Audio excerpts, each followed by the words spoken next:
Welcome to my channel Ansi's passions. കുട്ടികൾക്ക് പൊതുവെ vegetables ഒക്കെ കഴിക്കാൻ ഭയങ്കര മടിയായിരിക്കും. അവരിഷ്ടപ്പെടുന്ന രുചിയിലും രൂപത്തിലൊക്കെ കൊടുത്താലേ ഒരു പരിധിവരെയെങ്കിലും അവരെ കൊണ്ട് നമുക്കിതൊക്കെ ഒന്ന് കഴിപ്പിക്കാൻ പറ്റൂ. കുട്ടികൾക്ക് ബ്രേക്ക്ഫാസ്റ്റ് ആയിട്ടോ ഡിന്നറായിട്ടോ അതല്ലെങ്കിൽ സ്കൂളിലേക്ക് ലഞ്ചായിട്ടോ ഒക്കെ കൊടുത്തുവിടാൻ പറ്റുന്ന വളരെ പെട്ടെന്ന് തയ്യാറാക്കിയെടുക്കാൻ പറ്റുന്ന ഒരു സ്റ്റഫ്ഡ് പറാത്തയുടെ റെസിപ്പിയാണ് ഇന്നത്തേത്. അപ്പോൾ പ്രിപ്പറേഷനിലേക്ക് പോകാം. ഞാനിവിടെ 2 സ്റ്റഫ്ഡ് പറാത്തയ്ക്കുള്ള ഫില്ലിംഗ് ആണ് ഉണ്ടാക്കുന്നത്.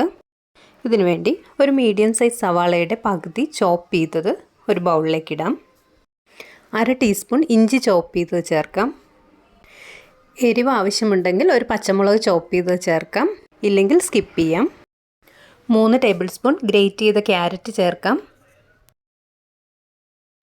3 ടേബിൾ സ്പൂൺ ക്യാബേജ് ചോപ്പ് ചെയ്തത് കൂടി ചേർക്കാം. 2 ടേബിൾ സ്പൂൺ ഗ്രേറ്റ് ചെയ്ത ഉരുളക്കിഴങ്ങ് കൂടി ചേർക്കാം. നന്നായി തിളച്ചുകൊണ്ടിരിക്കുന്ന വെള്ളത്തിലേക്ക് ഒരു 1/2 മിനിറ്റോളം ഇട്ട ശേഷം ഊറ്റിയെടുത്തിട്ടുള്ള പൊട്ടറ്റോയാണിത്. ഇനി ഒരു ക്യാപ്സിക്കത്തിൻ്റെ പകുതി ചോപ്പ് ചെയ്ത് ചേർക്കാം. ഇതിലേക്ക് പാകത്തിനുള്ള ഉപ്പ് ചേർക്കാം. കൂടെ തന്നെ 1/2 ടീസ്പൂൺ കുരുമുളക് പൊടി കൂടി ചേർക്കാം. ഇനി എല്ലാം കൂടി നന്നായി ഇളക്കി മിക്സ് ചെയ്യാം.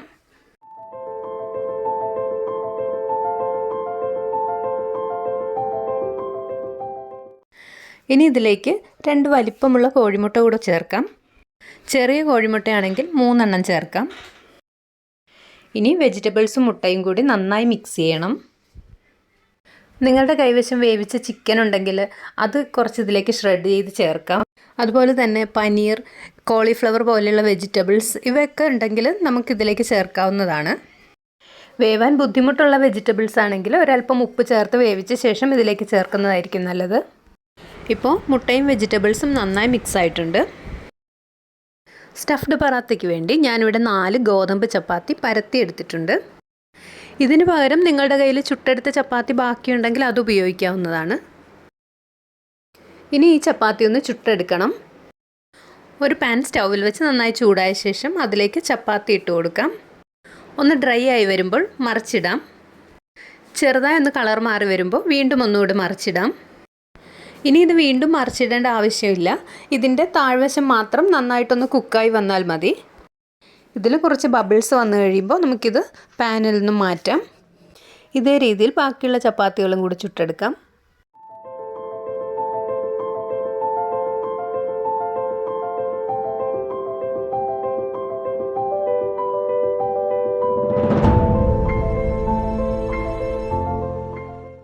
ചപ്പാത്തി എല്ലാം ചുട്ടെടുത്തിട്ടുണ്ട്. ഇനി നമുക്കിതൊന്ന് സ്റ്റഫ് ചെയ്യാം.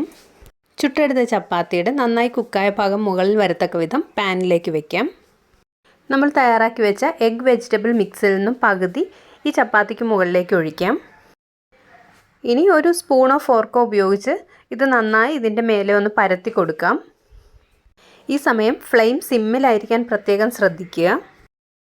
നിങ്ങളുടെ കൈവശം ഒറിഗാനോ ഉണ്ടെങ്കിൽ ഒരു നുള്ള് ഈ സമയം ഇതിന് മുകളിലേക്കൊന്ന് തൂവി കൊടുക്കാം, ഇല്ലെങ്കിൽ സ്കിപ്പ് ചെയ്യാം.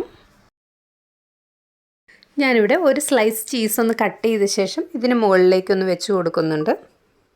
അല്ലെങ്കിൽ ചീസ് ഗ്രേറ്റ് ചെയ്തിട്ടാലും മതി. കുട്ടികൾക്ക് മാത്രമല്ല വലിയവർക്കും ഇത് തയ്യാറാക്കി കഴിക്കാവുന്നതാണ്. ഇനി ചീസ് ആഡ് ചെയ്യാൻ ഇഷ്ടമില്ല എന്നുണ്ടെങ്കിൽ അത് ഒഴിവാക്കാവുന്നതുമാണ്. ചീസ് എല്ലാം സ്പ്രെഡ് ചെയ്തതിന് ശേഷം രണ്ടാമത്തെ ചപ്പാത്തിയുടെ കുക്കായ ഭാഗം താഴെ വരത്തക്ക വിധം ഇതിന് മുകളിലേക്ക് വെച്ച് കൈകൊണ്ട് ചെറുതായി ഒന്ന് പ്രസ് ചെയ്യാം. ഇനി ഇതൊരു 30 സെക്കൻഡ് മുതൽ 45 സെക്കൻഡ് വരെ ഒന്ന് മൂടി വെച്ച് കുക്ക് ചെയ്യാം. താഴ്ഭാഗം കരിയാതെ ശ്രദ്ധിക്കണം. ഇപ്പോൾ ഒരു 40-45 സെക്കൻഡൊക്കെ ആയിട്ടുണ്ട്. നമുക്കിനി ഇതൊന്ന് മറിച്ചിടാം. ഇനി ഈ ചപ്പാത്തിക്ക് മുകളിലേക്ക് ഒരല്പം ബട്ടർ സ്പ്രെഡ് ചെയ്ത് കൊടുക്കാം. ബട്ടർ ഇല്ലാന്നുണ്ടെങ്കിൽ പശുവിൻ നെയ്യ് ഉപയോഗിക്കാം.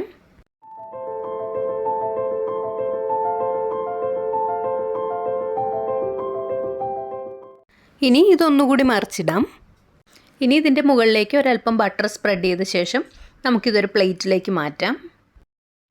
അങ്ങനെ നല്ല ടേസ്റ്റി ആയിട്ടുള്ള സ്റ്റഫ്ഡ് പറാത്ത റെഡി ആയിട്ടുണ്ട്. ഇതേ രീതിയിൽ ഒരു സ്റ്റഫ്ഡ് പറാത്ത കൂടെ തയ്യാറാക്കി എടുക്കുന്നുണ്ട്.